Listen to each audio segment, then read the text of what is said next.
bawa pujian bagi Dia yang memerintah. Terima kasih Bapa. Kami ada kembali di tempat ini semua karena anugerah-Mu. Hari ini kami mau bersukacita menyambut Engkau Bapa, menyambut anugerah-Mu, menyambut hadirat-Mu di tempat ini. Sebab hanya bagi Engkau Allah yang memerintah, kerajaan yang memerintah selama-lamanya. Kami bawa pujian dan penyembahan yang terbaik bagi Bapa. Haleluya, haleluya, amin. Hanya bagi Dia yang memerintah kita bawa pujian.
yang mulia. Bagimu segala pujian, hormat kemuliaan.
Besarlah kasih-Mu bagi kami Tuhan.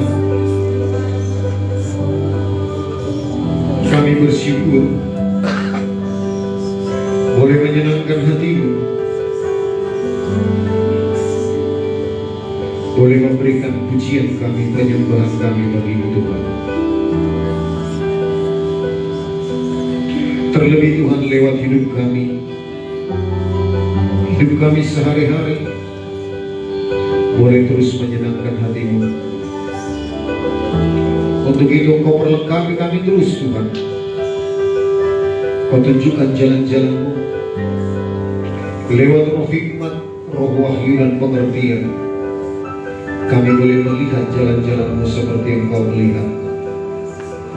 Terima kasih untuk telinga yang mendengar, hati yang memahami, dan pikiran Kristus, yaitu pikiran yang mengerti kehendak Allah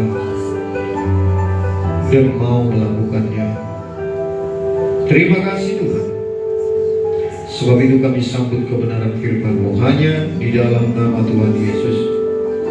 Kita yang siap sama-sama kita katakan amin.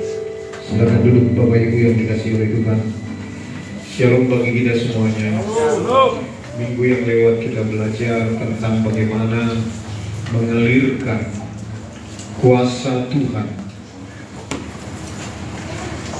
lewat roh kita, melalui jiwa kita, pikiran perasaan kita,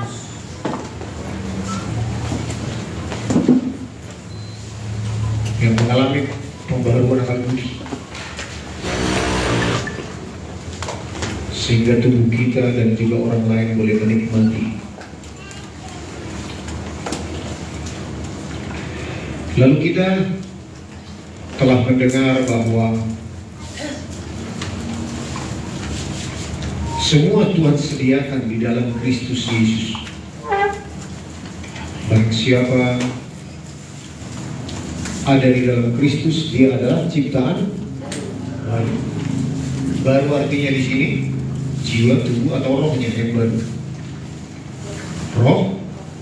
Rohnya. Waktu kita lahir baru, tubuh dan jiwa kita tidak mengalami perubahan, tetapi roh kita, di mana di dalamnya ada roh Allah, ada benih ilahi, ada Kristus Yesus. Itulah yang diperbaharui dalam hidup kita ketika kita lahir baru. Dan kita boleh menikmatinya. Cuma seringkali kita, apalagi di akhir zaman ini, media sosial yang begitu semarak, gelombang infotainment, semuanya berlomba untuk mempengaruhi hidup kita. Lewat infotainment, sosial media, WA, semuanya berlomba untuk memberikan pengaruh bagi kita. Apalagi kita tidak mempercayai bahwa Tuhan masih bisa berbicara kepada kita, apalagi kita tidak mengakuinya. Wah, jadi kita setiap hari dengar apa dong? Dengar suara siapa kalau kita tidak bisa dengar suara Tuhan? 24 jam satu hari kita mendengar siapa berbicara. Makanya firman Tuhan mengatakan fokuslah kepada perkara-perkara di atas atau yang di dalam, supaya kita boleh melihat apa yang sudah Tuhan berikan semenjak lahir baru. Kita belajar tentang roh, jiwa, dan tubuh. Kalau kita memandang dari kacamata roh, jiwa, dan tubuh, maka semakin akuratlah kita mengerti kebenaran firman Tuhan. Jadi mari kita lihat, roh kita adalah sesuatu yang dilahirkan. Nah, kalau kita periksa 1 Yohanes 3 ayat 9,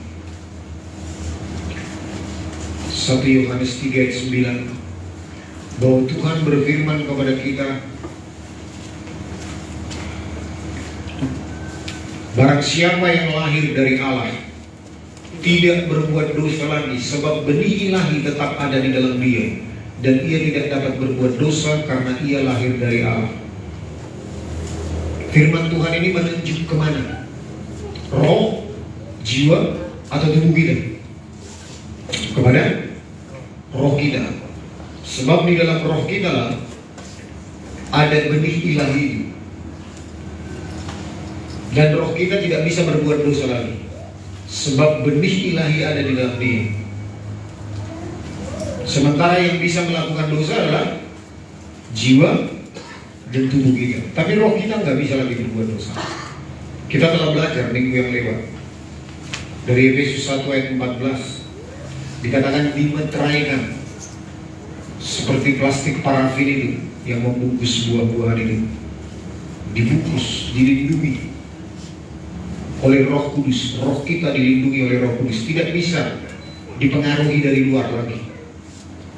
Nah, tetapi lewat indera kita, tubuh kita masih berhasil dipengaruhi oleh 5 indera kita. Lalu indera kita juga masih bisa mempengaruhi jiwa kita, tetapi mempengaruhi roh kita nggak bisa. Ayat ini membuktikan. Ayat ini membuktikan. Nah,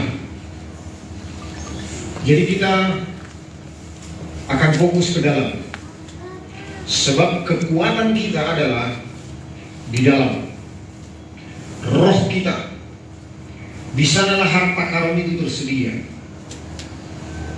Nah, kalau dikatakan ada seseorang berkata, oh ada harta karun di kampungmu, atau ada harta karun setelah diteliti oleh geofisika dan meteorologi, dikatakan ada harta karun di belakang rumahmu atau juga di kampung halamanmu. Lalu kalau kita mencuekkan berita itu, kita menganggap angin lalu, kira-kira bisa nggak kita nikmati harta karun itu? Nggak bisa. Kita harus berjuang. Bahkan kita harus menggalinya. Menggalinya pakai sendok, pakai cangkul, atau pakai traktor. Semakin besar alat yang kita pergunakan untuk menggali harta karun itu, semakin cepat dapat. Harta karun itu ada di dalam roh kita, di dalam Kristus Yesus. Kita telah mendengar minggu yang lewat dikatakan seluruh kepenuhan Allah berkenan diam di dalam Dia. Dia artinya Kristus. Judul daripada firman itu yaitu keutamaan Kristus. Nah, sekarang Kristus itu ditaruh di dalam roh kita. Seluruh kepenuhan Allah itu, ya, ditaruh di dalam roh kita. Nah, itu adalah harta karun. Bagaimana kita menggalinya? Lewat pengenalan kita akan Dia. Pengenalan kita akan Dia, 2 Petrus pasal yang pertama ayat yang ketiga.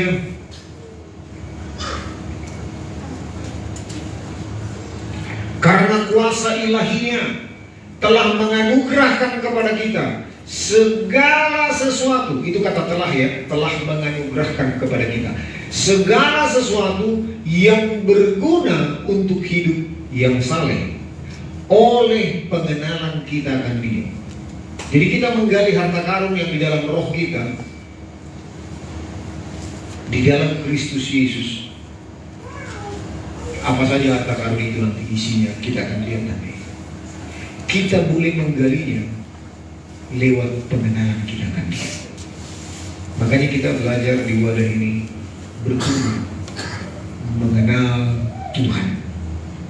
Amin. Amin. Itu fokusnya. Itu fokusnya. Bertumbuh mengenal Tuhan membuat kita bisa menemukan harta karun itu, dan kita harus bisa mengeksplornya keluar. Lewat apa? Lewat jiwa. Masih ingat katup itu?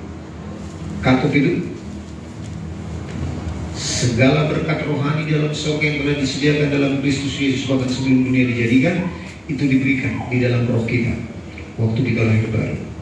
Lalu bagaimana kita cara mengalirkannya supaya jiwa dan tubuh kita dan orang lain di sekitar kita bisa menikmati? Kita percaya di dalamnya ada iman. Di dalam setiap kebenaran firman Tuhan ada iman. Nah, begitu. Nah, kalau begitu, bagaimana caranya kita menikmatinya setiap hari?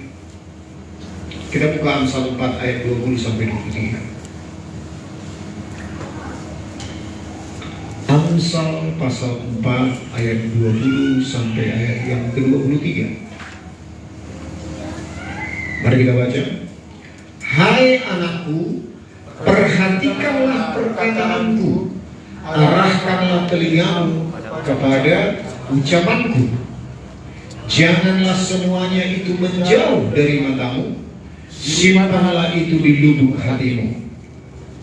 Karena itulah yang menjadi kehidupan bagi mereka yang mendapatkannya, dan kesembuhan bagi seluruh tubuh mereka.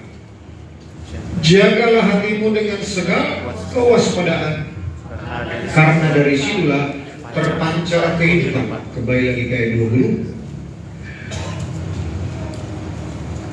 Hai anakku, perhatikanlah perkataanku, arahkanlah telingamu kepada ucapanku.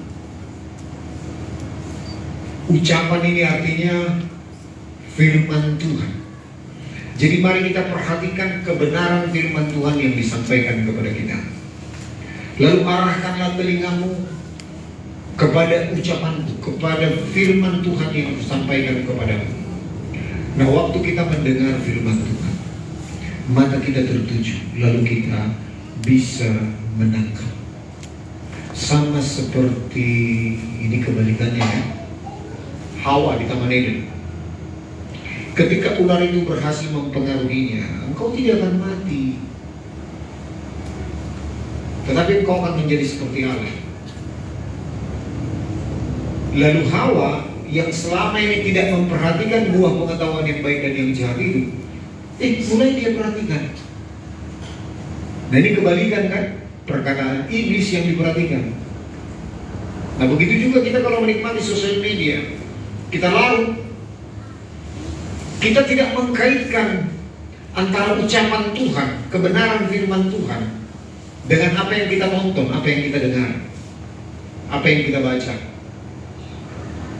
Nah, firman Tuhan katakan, perhatikanlah perkataanku, apapun yang ditangkap oleh 5 panca indera kita. Itu yang disebut daging: penglihatan, pendengaran, pengecapan, penciuman, dan perasaan.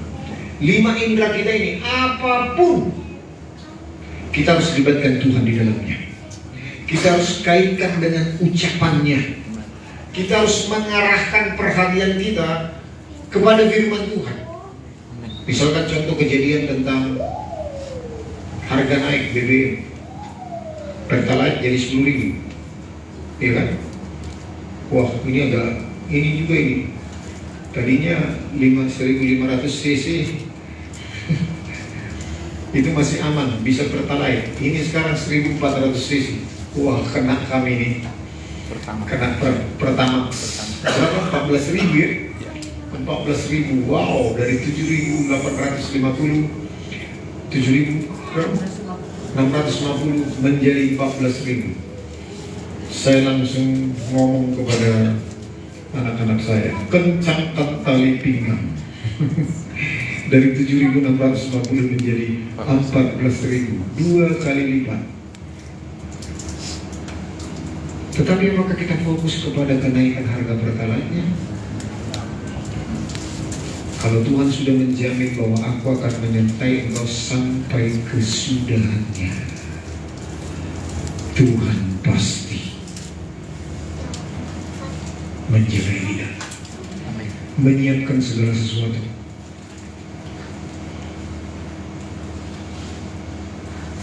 Jadi apapun itu yang kejadian, kita selalu mengkaitkan dengan ucapan Tuhan, dengan firman Tuhan, dengan kebenaran firman Tuhan. Lalu kita alirkan lewat perkataan kita. Filemon 1 ayat 6 itu, masih ingat ya? Agar komunikasi dari imanmu, engkau bisa memindahkan, dikatakan, sehingga bekerja.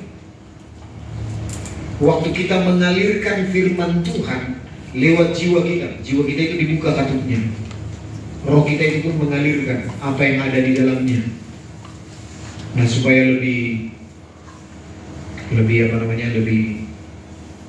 mendetail lagi, kita buka lagi Efesus 2 ayat 8 sampai 9. Efesus 2 ayat 8 sampai 9. Kita baca firman Tuhan ini. Sebab karena kasih karunia kamu diselamatkan oleh iman. Itu bukan hasil usahamu, tetapi pemberian Allah. Itu bukan hasil pekerjaanmu. Jangan ada orang yang memegahkan diri. Kembali ke ayat 8 dulu. Nah, dikatakan sebab karena kasih karunia kamu telah diselamatkan oleh iman. Kita berpikir kemana ini? Kita berpikir kalau kita mati masuk surga. Definisi daripada diselamatkan di sini adalah kita kalau mati tidak mati lagi oleh pelanggaran dosa pelanggaran kita. Kita nggak mati lagi. Seperti Yesus bangkit dari antara orang mati. Siapapun pertama kali mengundang kita, menantang kita, bahwa kalau kita menerima Tuhan Yesus, kita percaya dosa-dosa kita telah dipikul oleh Yesus di kayu salib, dan seperti Dia bangkit dari antara orang mati, kita pun akan bangkit suatu kali. Itu kan? Itu inti daripada sebab karena kasih karunia kamu diselamatkan oleh iman. Coba, siapa yang bisa mempengaruhi iman? Padahal kejadiannya 2000 tahun yang lewat. 2000 tahun yang lewat kan? Kok bisa kita percaya? Kalau kita mati masuk surga, kok bisa kita percaya? Bahkan agama-agama lain mencibir kita.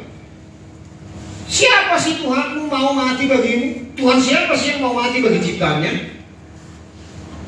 Tapi kok kita bisa percaya? Agama lain kan mempersoalkan itu. Masa Tuhan bisa mati? Iya kan? Agama lain mempersoalkannya. Masa Tuhan bisa jadi manusia? Pertanyaannya, Tuhan mau jadi apa? Percaya nggak? Dengan kuasanya Dia bisa? Oh bisa. Kenapa tidak bisa Dia menjadi manusia? Iya kan? Atau juga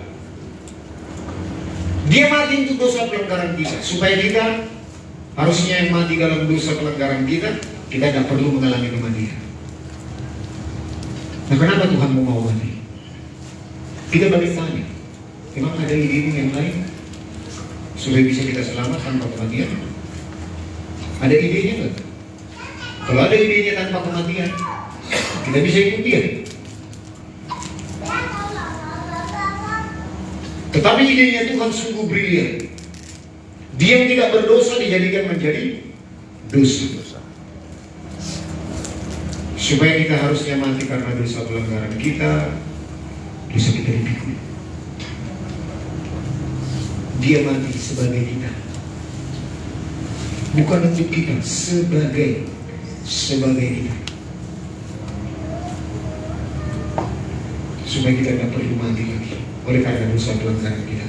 Nah, apa yang membuat kita bisa percayakan berita itu? Hah? Apa yang membuat kita bisa percayakan berita itu?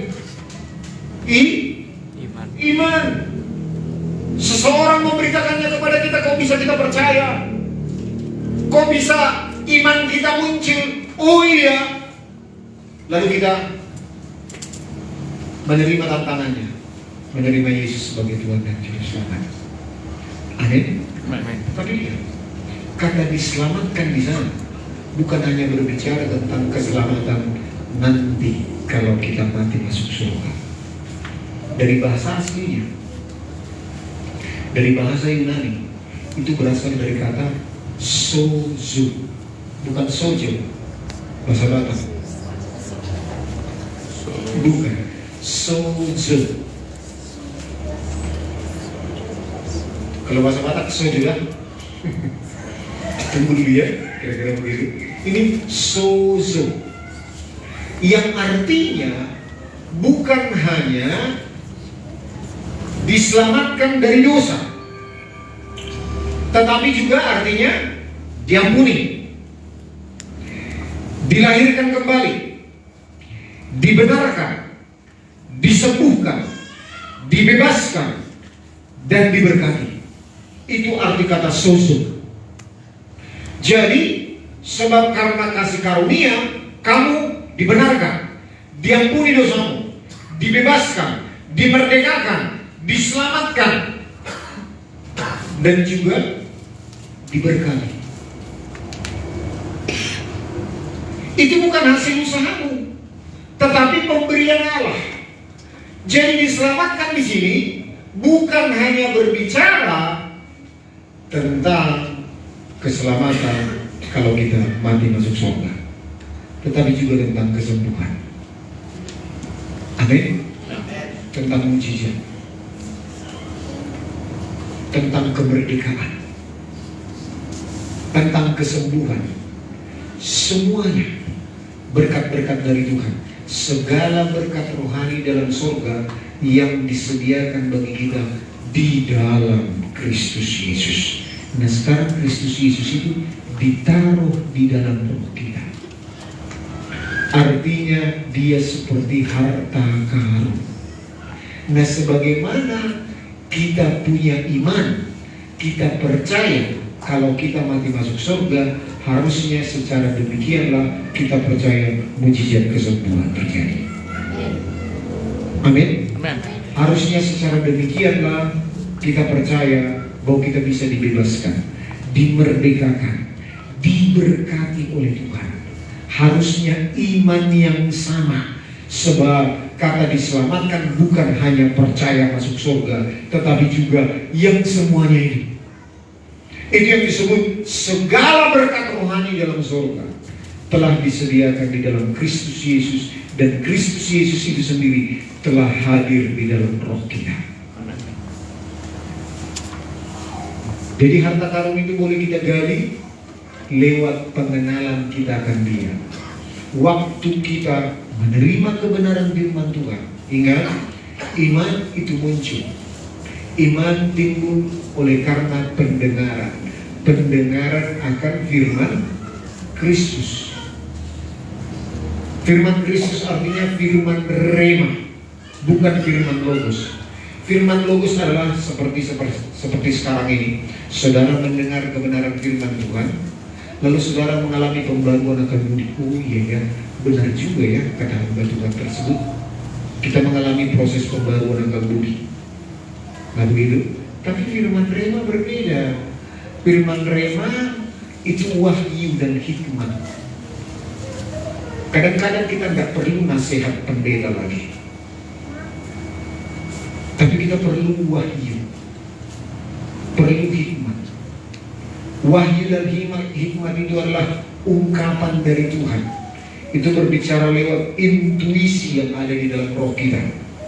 Salah satu fungsi daripada roh kita adalah intuisi. Tuhan berbicara, itu berarti firman rema.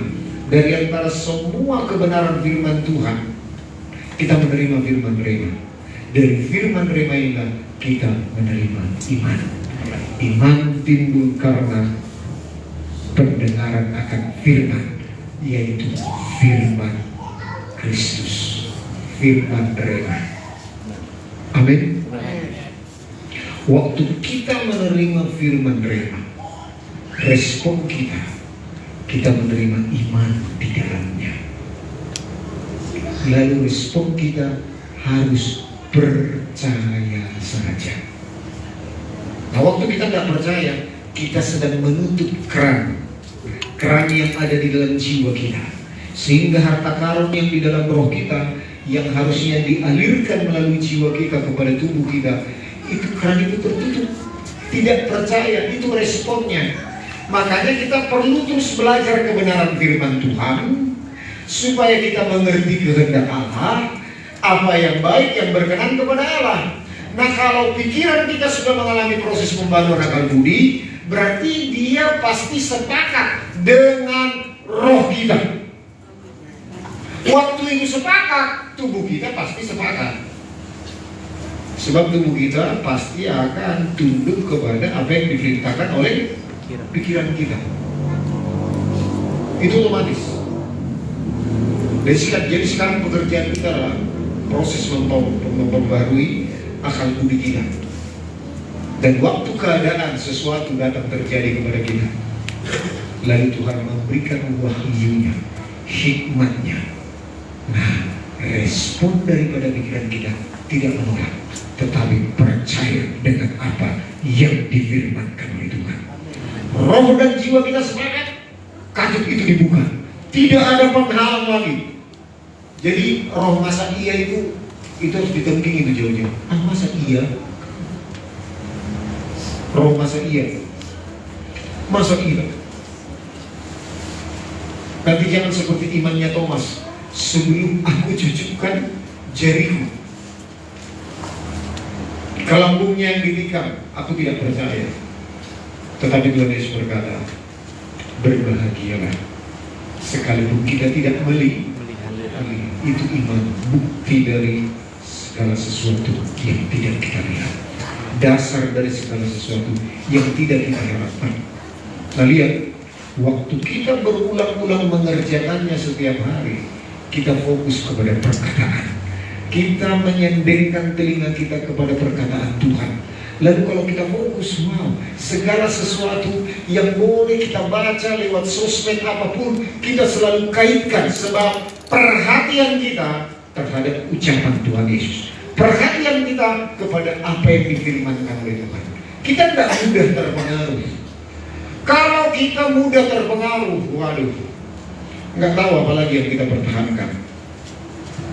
Kalau kita mudah terpengaruh dengan sosial media, itu kan yang sedang booming hari-hari ini, semasa COVID juga kan, ya kan, semua serba dirumahkan, kegiatan di luar rumah ya kalau di negara kita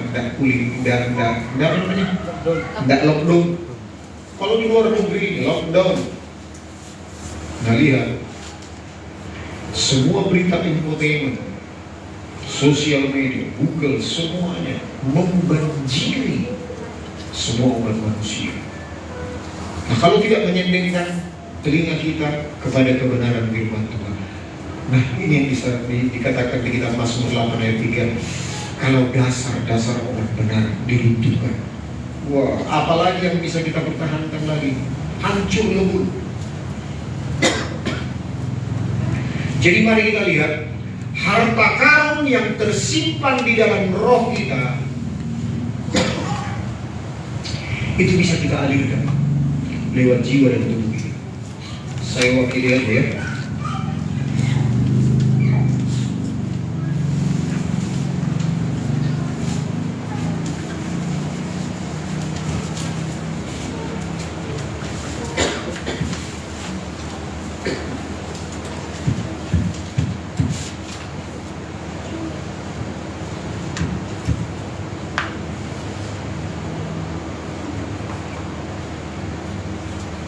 Tadi ibadah pertama saya aja ya, karena dia udah pulang. Pak Felix, dia menyaksikan orang tuanya yang datang kira-kira di musim COVID kemarin lah, 1 tahun atau 2 tahun yang kemarin, lupa lah. Mamanya Pak Felix Matupang, mamanya datang ke Pulau Batam. Lalu di Pulau Batam sering termanifestasi, kalau nggak di rumah intonya, di rumah adiknya atau abangnya, kalau nggak di rumah mereka, sering manifestasi, mulutnya berbusa, bahkan pernah berdarah, lalu dibawa ke rumah sakit Hermin, rumah sakit Elizabeth, dan ujungnya setelah didoakan, dia kalau sudah kambuh begitu, dia tidak bisa mengenal lagi anaknya ini, menantunya siapapun, tidak dikenalnya lagi. Manifestasinya begitu, mulutnya berbuih, bahkan pernah berdarah, lalu dibawa ke rumah sakit. Dia udah curiga karena waktu seperti kesurupan begitu, waktu mengalami manifestasi seperti itu, kecurigaannya dia nggak mengenal lagi anaknya, menantunya nggak dikenal lagi. Nah lalu setiap selesai didoakan, Lalu siapa? Orang tuanya ini ketika sadar, kenapa kita di sini? Jadi tadinya nggak sadar begini. Nah, lalu pulanglah mamanya. Lalu bulan 5 kita berangkat, bulan-bulan sebelumnya berbicara sama Pak Felix ini. Kebetulan orang tuanya di Pakat. Pakat itu salah satu dari, saya bilang kecamatan ya, kecamatan. Salah satu dari desa yang Tuhan taruh di hati saya, dari 4 desa. Dan tinggal satu lagi desa yang belum dikenal di sana. Garuga, Barus itu Banyuwangi, tempat orang tua saya disantet dulu. Waktu saya masih kecil, orang tua saya disantet dari ujung kepala sampai ujung kaki, melepuh. Jadi kami dilarang pergi ke Barus. Dan ketika saya baru bertobat, saya mendengar kesaksian hamba Tuhan. Dia berperang secara rohani kepada dukun-dukun yang ada di Barus.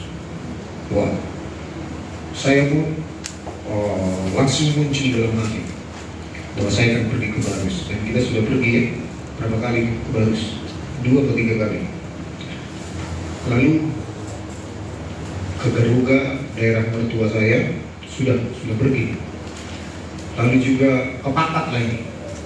Pakat dan yang kota keempat Parilitan, jadi belum Parilitan. Nah, waktu dibilang di Pakat tempat tinggalnya, wow, saya langsung kayak ada panggilan begini. Oh, ini bapak udah saya, suami dari inang udah saya, tante saya, kandung, itu meninggal juga karena diulah orang Pakat, warga Manado. Namanya Raja Wamas, saya masih ingat. Dan saya terpanggil ke daerah ini. Nah, ketika kami pergi ke sana, dari pelabuhan Belawan, itu jam 2 siang kami berangkat. Sampai kapal kira-kira jam 12:30. Lalu kemas-kemas itu, kami makan jam 2 siang berangkat. Sampai di kota Pakat, kira-kira jam 2 kurang seperempat. Jam 2 kurang lah.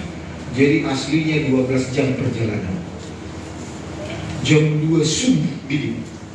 Nah, saya pikir kami langsung istirahat, tidur. Rupanya mamanya sudah menunggu-nunggu. Pak Felix ini bilang langsung malam itu, ayo mari kita doain mama. Waduh, saya sudah sendirian bawa mobil 12 jam. Langsung diajak lagi 2 pelayanan. Wah, luar biasa ini iman Pak Felix ini, saya pikir. Langsung kami doakan juga. Ya selesai. Nah begitu. Setelah pulang dari sana, kesaksian lah kira-kira sebulan terakhir ini, berteleponlah mamanya. Mamanya yang tidak bisa jalan pun susah, sekarang sudah sehat kali. Yang tidak bisa bekerja pergi ke sawah, udah pergi ke sawah sekarang kerja. Dan dia kalau bisa dia bilang, saya mau ngomong sama Pak Pendeta itu, bilang terima kasih. Dia nangis tadi pagi menyaksikan bagaimana kebaikan Tuhan. Nah begini. Lalu bukan hanya dia, abangnya menggembalakan di Pakat, Gibi itu juga. Waktu kami pergi ke sana, kami tidur kira-kira jam 4 pagi, lalu kira-kira jam 9, jam 10 lagi datang abangnya ini. Masih ada berjarak berapa kilometer dari rumah mamanya. Lalu saya dengar cerita-cerita dengan istri saya, ini kok agak aneh ini. Nah begitu, maaf, sepertinya sombong. Lalu waktu dia lihat katanya keadaan fisik saya, ini kesaksian abangnya kepada adiknya, waktu kami sudah pulang dari daerah Pakat itu. Wah, mula-mula aku melihat fisik dari Pak Gembala ini, Pak Pendeta ini, aduh, maklum lah, bulan 5 itu kan tidak seperti sekarang kan. Saya sudah tambah 8 kilo sekarang, 53, 61,7 kemarin, tambah 8 kilo lebih. Oh jangan sampai melar ini, saya pikir dan di celana lagi nanti. Nah, jadi itu kayaknya nggak percaya. Apalagi kondisi fisik saya baru membawa kendaraan 12 jam. Tidak percaya dia. Nah, tetapi ketika dia dengar sampaikan firman Tuhan, wah, dia katanya semangat. Bahkan dia tantang sampai hari Minggu kami sudah di daerah lain, saya bilang. Nah, jadi begitu. Waktu kami pulang sorenya habis seminar itu, Pak Felix ini pergi langsung ke rumah abangnya itu, yang gembala itu.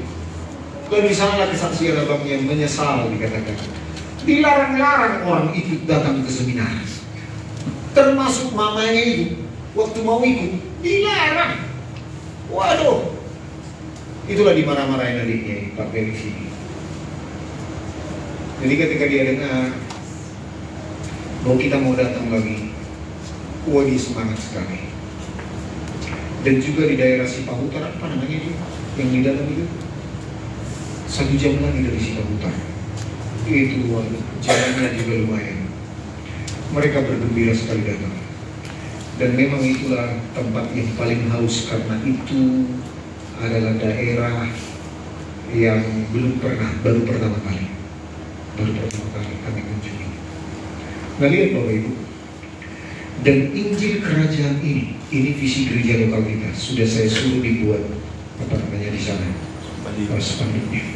Dan Injil Kerajaan ini akan diberitakan ke seluruh dunia dan menjadi kesaksian bagi semua bangsa. Sesudah itu baru tiba kesudahannya. Itu artinya kita harus menjadi kesaksian. Harta karun itu tidak hanya di dalam roh kita lagi. Kita harus manifestasikan lewat pertumbuhan pengenalan akan Dia. Amin. Nah, saya cerita dulu ya. Pertobatan saya bulan 6 tahun 96 di Kota Medan. Saya lahir baru di Kota Medan. Lalu saya kerja di rumah di perusahaan nelayan saya yang kita pergi di Medan itu. Nah, lalu saya lahir baru bulan 12 tahun 96 saya sudah dipersiapkan menjadi ketua FA namanya waktu itu, ketua komsel lah seperti sekarang ini, oleh bapak rohani saya Marga Simomping waktu itu. Nah, artinya 6 bulan baru bertobat lahir baru langsung dipersiapkan jadi ketua komsel. Nah, waktu itu bulan 1 saya pergi ke Pulau Batam tahun 97. Itu karena kematian bere saya. Saya nggak sempat lagi melihat dia dikebumikan, tetapi setelah dikebumikan saya datang ke Pulau Batam. Nah, di Batam ketemulah saya dengan istri saya.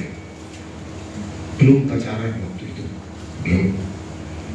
Nah, waktu itu saya dengar nubuatan tentang Pulau Batam. Lalu saya pulang lagi ke Medan bulan 2. Lalu saya dipanggil Tuhan ke Pulau Batam lagi bulan 4. Nah, waktu saya pulang ke Batam di Bengkok tempat saya langsung terhisap di komsel. Nah, waktu itu komsel dipimpin oleh bukan istri saya ya, ada Pak Seni Sohoka. Ada yang kenal Pak Seni? Orang Ambon itu? Iya, Pak Seni Sohoka. Lalu waktu itu jadinya saya pimpin. Nah, saya ingat mujizat demi mujizat setiap hari. Tiap hari kami berkeliling ke rumah-rumah kos dan terjadi mujizat demi mujizat. Saya sudah banyak saksikan di sini lah. Yang saya paling heran adalah mujizat itu dari luar kota. Yang sakit di luar kota, keluarga. Yang paling aneh saya perhatikan adalah waktu itu belum sebegini kerohanian saya, pengenalan akan Tuhan. Belum. Waktu itu ada satu indekos dari istri saya. Dia ketua Nakosobulu, ketua pemuda HKBP Lubuk Baja. Dia punya itok yang kuliah di ITS, Institut Teknologi Surabaya. Tapi karena dia stres, dia dimasukkan di rumah sakit jiwa Grogol stadium 3.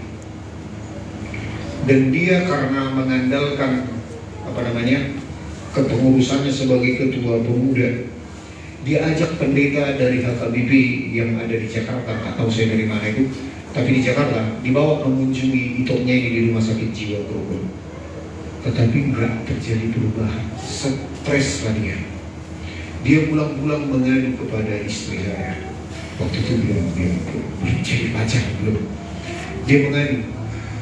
Nah, diundang istri saya lah untuk datang ke komsel kami waktu itu. Kami memang sempat deklarasikan bahwa siapapun yang sakit kesurupan di Bengkong ini bawa ke komsel kami. Tuhan pasti jamah. Begitu. Nah, berani nggak komsel sekarang melakukan seperti ini? Bawa. Lalu dia dengan nangis-nangis datang kepada istri saya. Dan dia minta ampun sebab dia sempat sombong. Ya tahu lah ya, gereja KBB menganiaya gereja karismatik, pak-topak-topaki semua segala macam. Lalu dia datanglah ke komsel kami undang. Saya masih ingat, sebelum doa berkat kami doakan topnya.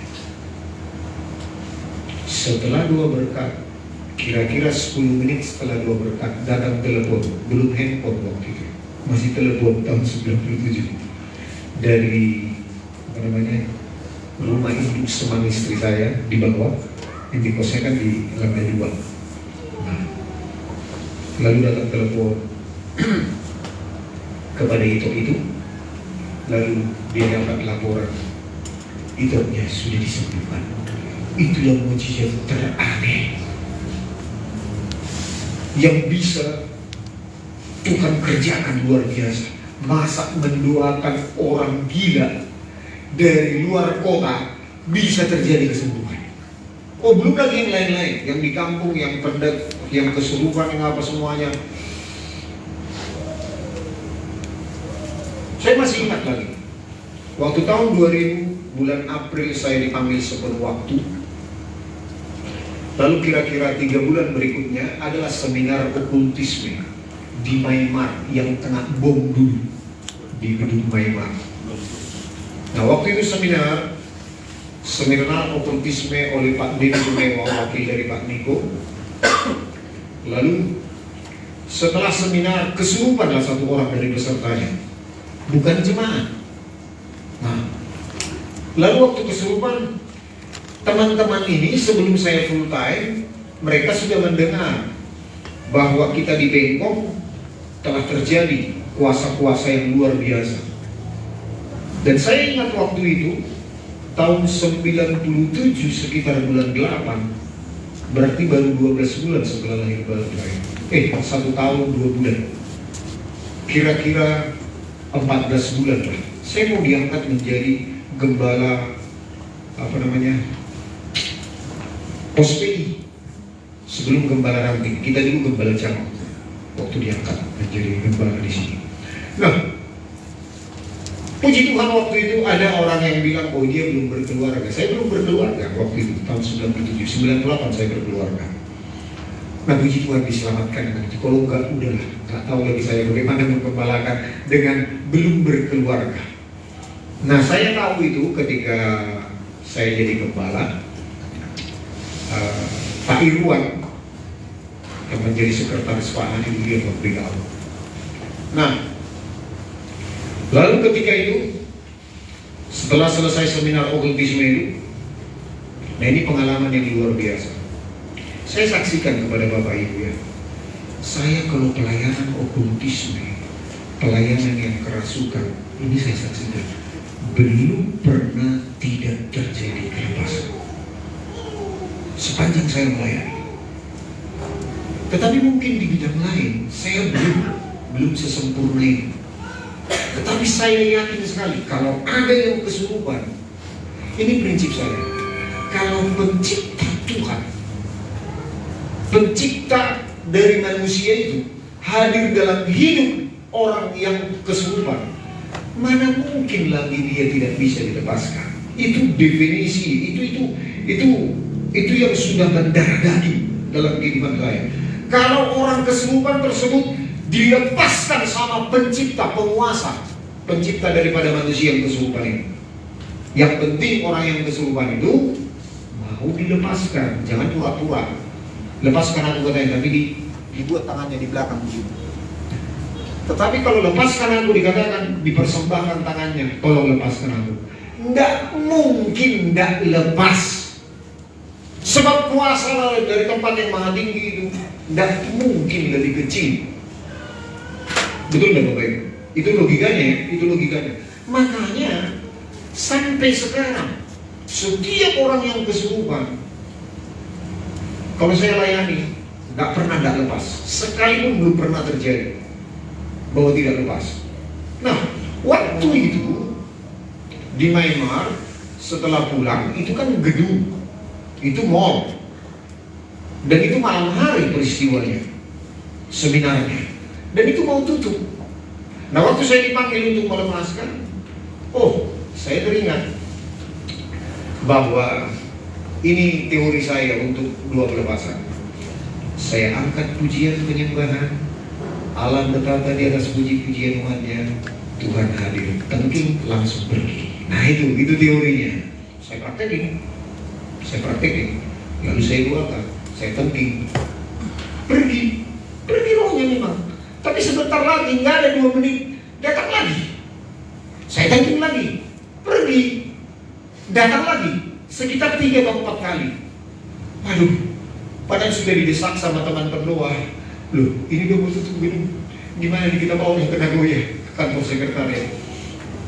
Waduh, saya pun merasa seperti gimana ya, seperti singa ompong. Selama ini seperti singa buas, tetapi ini seperti ompong menghadapinya. Lalu saya menyerah kepada Roh Kudus.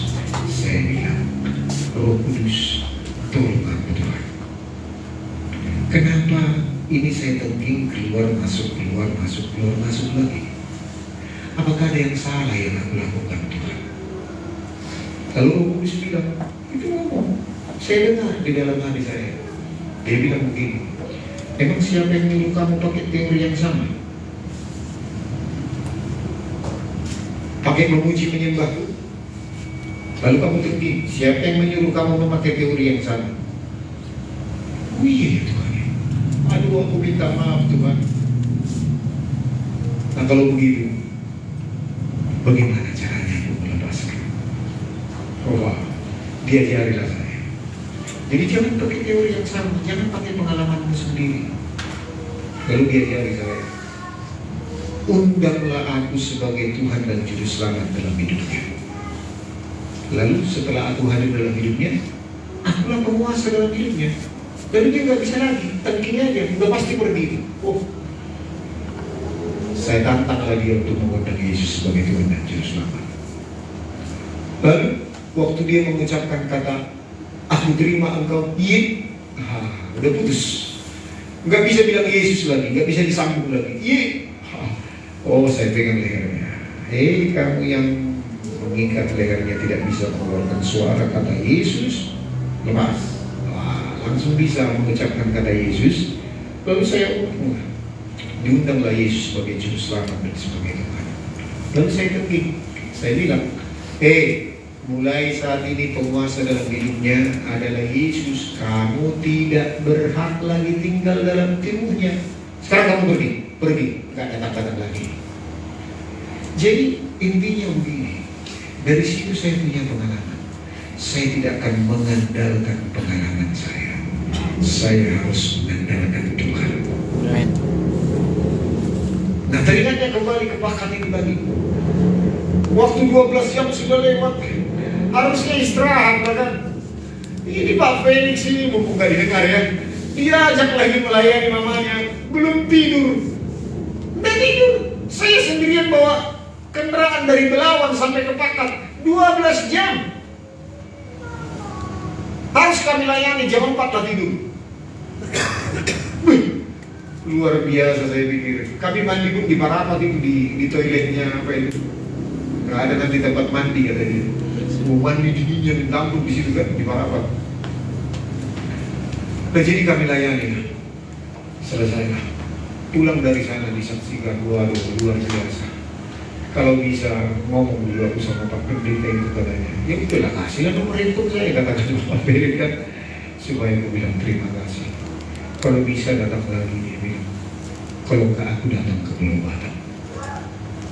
Lihat, ini menjadi kesaksian bukan hanya dalam keluarga Pak Ferry, tetapi dalam pelayanan.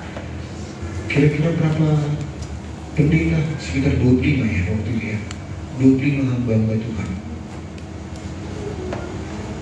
Gereja Karismatik dan Pentakosta.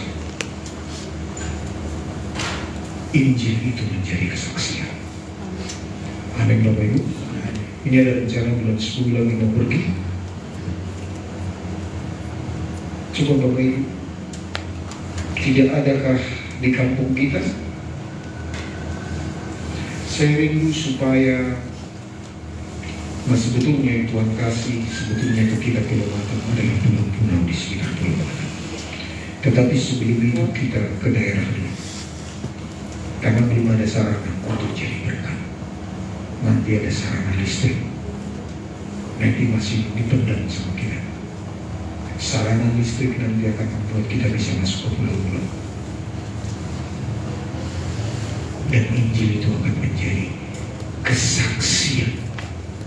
Nah sekarang begini, mari kita coba nanti searching di Alkitab handphone kita, ya, orang-orang kudus. Coba searching, banyak sekali orang-orang kudus yang akan dipakai Tuhan di akhir zaman. Bukan 5 jawatan, bukan para pendeta. Salah satu yang saya kutip Kolose 1 ayat 26, coba Kolose 1 ayat 26.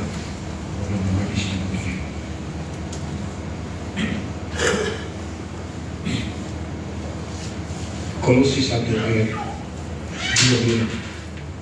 Ya, yaitu rahasia yang tersembunyi dari abad ke abad dan dari turunan ke turunan, tetapi yang sekarang dinyatakan kepada orang kudusnya, bukan kepada pendeta. Bukan kepada 5 jawatan, tetapi kepada orang-orang kudusnya. Sebab orang-orang kudusnya, kita semua jemaat punya mimbar yang lebih besar daripada mimbar pendeta. Mimbar pendeta hanya ini.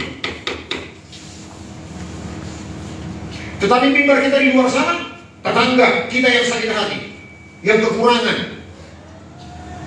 yang apa lagi, yang mengalami sakit penyakit, itu lebih membutuhkan daripada di tempat ini.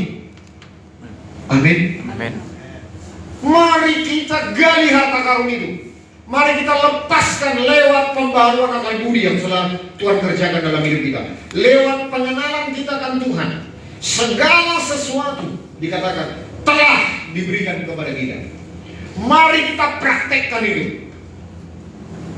Amin Bapak Ibu. Amin. Saya demikian bergairah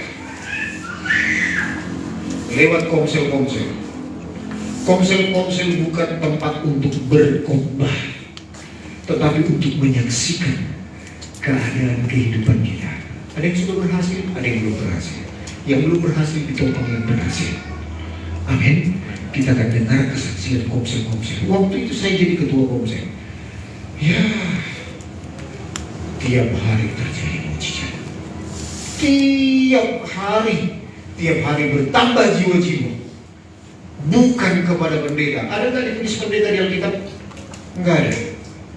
Coba buka terakhir Markus pasal 16 ayat berapa ini ya? Ayat 17 dan 18. Markus 16 ayat 17 sampai 18. Tanda-tanda ini akan menyertai orang-orang yang percaya. Yang penting kamu orang dan percaya. Betul? Yang penting kita orang dan percaya. Itu passwordnya. Mereka akan mengusir setan-setan demi namaku. Mereka akan berbicara dalam bahasa-bahasa yang baru bagi mereka. 18. Mereka akan memegang ular, dan sekalipun mereka minum racun maut, mereka tidak akan mendapat celaka. Mereka akan meletakkan tangannya atas orang sakit, dan orang itu akan sembuh. Adakah disebut di sana pendeta? Yang penting orang dan percaya. Ayo kita berikan tepuk tangan. Kita semua, coba bilang diri kanan. Kita semua akan mempraktekkan ini, akan mengalirkan ini. Nggak ada lagi pemisahnya. Jadi sudah cukup Sudah cukup zamannya pengkultusan kepada hamba Tuhan. Ini sekarang zaman pergerakan orang-orang kudus. Amin. Itu dia akhir zaman. Bukan lagi pengkultusan. Memang kita tidak ada bedanya antara pendeta dengan jemaat. Tidak ada bedanya di hadapan Tuhan. Yang penting kita percaya. Bedanya hanya secara fungsi. Fungsi saya sebagai gembala, pengajar, memperlengkapi orang-orang kudus. Tetapi kita harus sama-sama mempraktikkan firman Tuhan. Fungsinya yang berbeda. Saudara tidak berfungsi sebagai gembala. Saya berfungsi sebagai gembala, mengajar, memperlengkapi orang-orang kudus. Nah, kata orang-orang kudus juga ada di dalam Efesus pasal 4 ayat 11 sampai 16 ini. Supaya menjadi dewasa seperti Kristus, sehingga melakukan pelayanan pembangunan tubuh Kristus. Jadi kepercayaan ini diberikan kepada setiap kita orang percaya. Wow, sekali lagi kita berikan tepuk tangan bagi Tuhan kita. Ayo mari kita bangkit berdiri.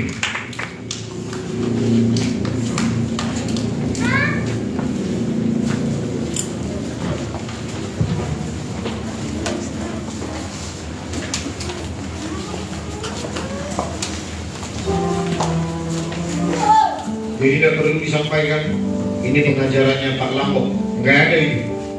Pengajaran Tuhan Yesus, pengajaran Roh Kudus. Tidak ada lagi hamba-hamba Tuhan yang patut dibanggakan. Kalau kita semakin mengenal Tuhan, kita akan semakin membanggakan Tuhan Yesus. Katakan sama-sama, merdeka. Ayo mari kita berdoa. Kami mengucap syukur Tuhan. Kami mendengar kebenaran firman-Mu. Sungguh-sungguh kami mengalami kemerdekaan. Kami mengenal Kristus Yesus yang di dalamnya tersedia kasih karunia, segala berkat rohani yang Bapa sediakan bahkan sebelum dunia dijadikan, ada tinggal di dalam Yesus, dan Yesusnya telah tinggal di dalam kami. Roh Kudus diberikan kepada kami sebagai jaminan untuk kami memperoleh semua janji-janji Bapa. Hamba-Mu berdoa untuk setiap umat-Mu Tuhan. Tidak ada lagi keraguan, tidak ada kekhawatiran, tidak ada ketakutan untuk mempraktekkan kebenaran firman-Mu Tuhan. Kami semua dengan merdeka menerima kebenaran firman, dan kami akan melakukannya karena kami orang percaya. Meneraikan firman-Mu Tuhan, sehingga kami tidak membawa ke kuburan harta karun itu yang belum sempat tergali. Sebab Tuhan sediakan bagi kami bukan hanya hidup di dunia yang akan datang, tetapi selagi kami masih di dunia ini, biar semua harta karun itu, potensi kasih karunia, karunia-karunia yang Bapa sediakan bagi kami boleh manifestasikan lewat hidup kami Tuhan. Sebagai orang-orang kudus-Mu, sebagai orang-orang percaya. Terima kasih Tuhan. Terima kasih Bapa. Mari saya panggil para pelayan. Kami mengucap syukur meneraikan firman-Mu dengan perjamuan kudus yang akan kami lakukan. Kami mengundang Engkau Tuhan, dan biarlah lewat perjamuan kudus ini kami boleh memakan benar-benar tubuh-Mu dan meminum anggur sebagai darah-Mu.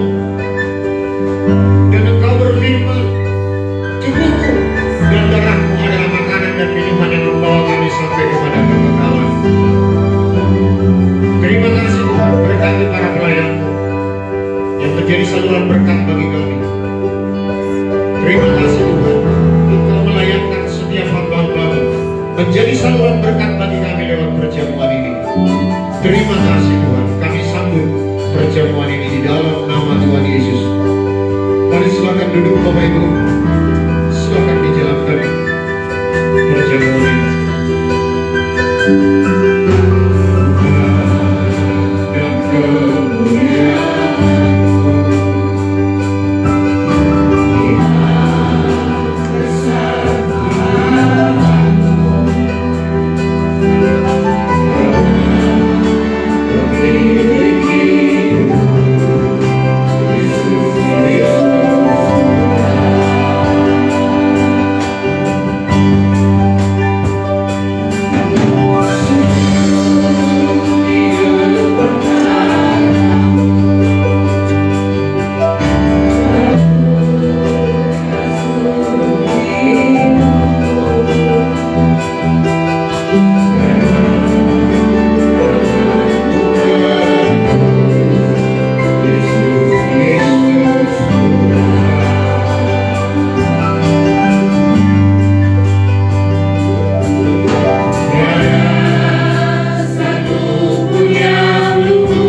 Demikianlah firman Tuhan. Biar waktu kita menikmati perjamuan ini, firman Tuhan berkata, supaya kita mengingat akan pengorbanannya.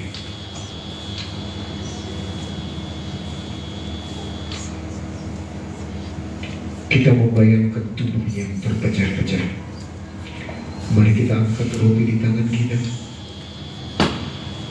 Bukankah roti yang terpecah-pecah ini yang sebentar lagi kita akan makan adalah merupakan persekutuan kita dengan tubuh Tuhan Yesus Kristus. Amin. Mari kita makan di dalam nama Tuhan Yesus.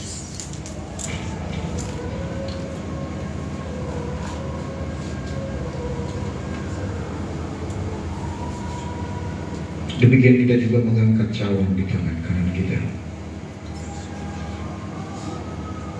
Dari sekujur tubuhnya mengalir darah.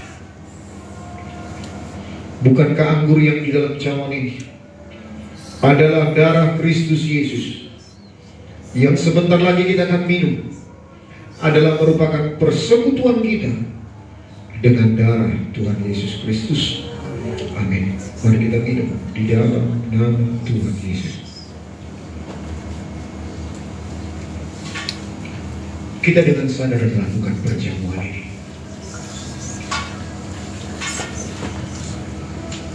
Perjamuan ini adalah benar-benar makanan dan minuman yang membawa kita sampai kepada kekekalan. Bahkan dikatakan sebagai mas kawin, perjamuan kawin anak domba itu akan ada di depan mata kita. Kita akan dipersuntingkan dengan mempelai anak domba Allah. Kita sebagai mempelai-mempelai wanita yang dipersiapkan sebagai umat yang kudus dan tak bercacat celah. Mari kita percaya. Kita percaya dengan iman, sama dengan iman keselamatan. Di dalamnya juga ada janji bahwa kita adalah mempelai-mempelainya. Dan kita persiapkan hidup kita kudus dan tak bercacat celah. Kami bersyukur untuk pengharapan yang Kau berikan Tuhan, untuk kebenaran firman-Mu, bahwa harta karunia itu Tuhan Yesus sendiri telah ada di dalam kami, berada di dalam roh kami, yang akan kami terus menggalinya lewat pengenalan akan Engkau. Kami bertumbuh dalam hal pengenalan Engkau Tuhan, dan dari sana timbul iman, dan kami percayakan setiap janji-janji-Mu, dan kami akan memanifestasikan di dalam jiwa dan tubuh kami. Terima kasih, berkati setiap umat-Mu Tuhan. Meteraikan Tuhan kebenaran firman-Mu ini, sehingga kami boleh mempraktekkan dalam hidup kami sehari-hari. Tidak ada lagi umat-Mu yang ragu, yang takut, yang khawatir untuk mempraktekkannya. Tapi kami semuanya dengan penuh keberanian percaya melakukannya dalam hidup kami, di dalam rumah tangga kami Tuhan, dalam pekerjaan pelayanan kami, dalam pembangunan tubuh Kristus. Kami melakukannya. Meteraikan firman-Mu Tuhan. Kami mengucap syukur. Berkati Tuhan dengan penyertaan-Mu umat-Mu sepanjang minggu ini. Perlindungan-Mu, penjagaan-Mu, bahkan penyediaan-Mu bagi kami yang mencari kerajaan Allah dan kebenarannya, semua akan Engkau tambahkan. Kami mengucap syukur Tuhan. Terima kasih Bapa. Sebelum kami pulang, biarlah kami boleh menerima berkat daripada arahkanlah hatimu kepada Bapa di surga. Tuhan memberkati engkau. Tuhan menghadapkan wajahnya kepadanya, dan Dia memberikan kasih karunia, damai sejahtera, anugerah yang berlimpah-limpah dari Allah Bapa di dalam Anaknya yang tunggal Tuhan Yesus Kristus, dan persekutuan yang manis kuat kuasa Roh Kudus menyertai kita sekalian dari saat ini sampai Maranatha, bahkan sampai kekal selama-lamanya. Kita yang diberkati dan diutus menjadi berkat, sama-sama kita katakan amin. Shalom Bapak Ibu, Tuhan Yesus memberkati. Silakan duduk. Ada pengumuman? Nggak ada hal yang khusus kayaknya ya. Secara umum lihat di WA grup yang ada ya, sudah dibagi wartanya di WA, jadi kita bisa membacanya. Kelompok-kelompok sel yang ada juga, dan persembahan kita seperti biasa di belakang, tetapi khusus persembahan pembangunan itu ada di depan. Selamat hari Minggu, Tuhan Yesus memberkati. Shalom.